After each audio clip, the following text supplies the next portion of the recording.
नमस्कार, Hindustan health times में आप सभी का स्वागत है। मैं रितेश पांडे और आज हम मौजूद हैं Apoorva hospital and research centre Shankarpur Majhauli Ballia में।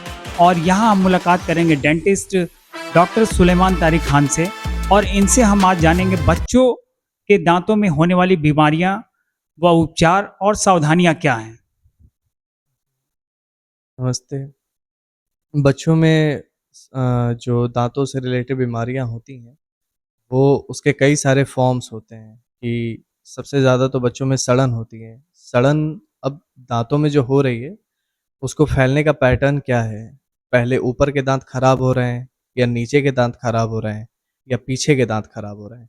अगर बच्चों में दाँतों में सड़न अगर लगती है और ऊपर के हिस्से के दाँतों में सड़न अगर पहले लग रही है, तो इसका कारण होता है कि बच्चा शुगरी सब्सटेंस बहुत ज़्यादा ले रहा है और पानी की मात्रा कम पी रहा है या फिर उसका ओरल हाइजीन अच्छा नहीं है।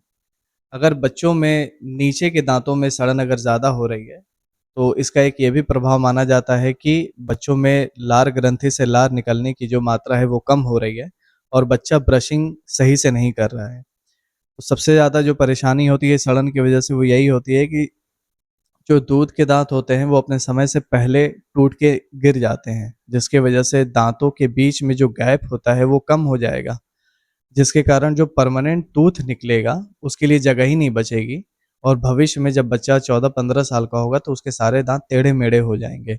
तो सड़न तो शुरू में आपको सड़न की तरह महसूस होगा कि ये सिर्फ़ सड़न है, इसको छोड़ दिया जाए, लेकिन अगर इसका इलाज नहीं करवाएँगे तो ये सड़न के साथ-साथ आगे आने वाले परमानेंट टूथ को पूरे तरीके से डिस्टर्ब कर देता है, जिसमें फिर ऑर्थोडोंटिक ट्रीटमेंट की ज़रूरत पड़ती है। और सर हम आपसे ये भी जानना चाहेंगे कि बच्चों का खान-पान कैसा हो कि जिससे कि उनके दांत स्वस्थ रहें? जी, ये बहुत ही इंटरेस्टिंग सवाल है क्योंकि बच्चों की जो खाने की वैरायटी होती है वो एडल्ट से बहुत ज़्यादा होती है। बच्चे कई सारी चीज़ों को नई-नई तरीके से ट्राई करते हैं खाने का। सबसे ज़्यादा बच्चों के खाने में है मीठी चीज़ें। अब मीठी चीज़ें हम अवॉइड भी नहीं कर सकते क्योंकि उनको पसंद है। तो हमें ये समझना होगा कि बच्चों को जो मीठा अगर हमें देना है, जैसे अगर बच्चे को चॉकलेट पसंद है, टॉफ़ी पसंद है या कुछ ऐसा खाना जो चिपक रहा है, तो उसकी समय क्या होनी चाहिए, हम कब दें?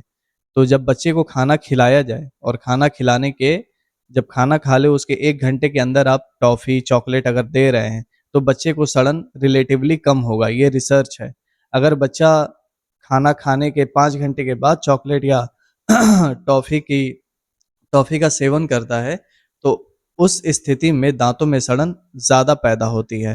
तो ये तो चॉकलेट से रिलेटेड बात हुई। अब आपने ये भी पूछा है कि बच्चों को और हम क्या दे सकते हैं? तो फल का सेवन थोड़ा ज़्यादा कराएँ बच्चे को। कोशिश करें कि शुगरी सब्सटेंस बच्चा कम से कम ले क्योंकि अभी जो ट्रेंड चल रहा है हमारे यहाँ वो यंग बच्चे भी डायबिटीज़ का शिकार हो रहे हैं। बच्चे उतनी ही मात्रा में शुगर कंज़्यूम करें जितनी ज़रूरत है। कैलोरी का हिसाब रखें कि कितना कैलोरी बॉडी को चाहिए, प्रोटीन कितना चाहिए। जो नेचुरल हरी सब्जियाँ हैं, बच्चों में ज़्यादा से ज़्यादा उनके फूड में इनकॉर्पोरेट करनी चाहिए। ओट्स बच्चों को देना चाहिए, मोटा अनाज की रोटियाँ, सब्ज़ी ये सब खिलानी चाहिए और जंक फूड अवॉइड करना चाहिए। धन्यवाद।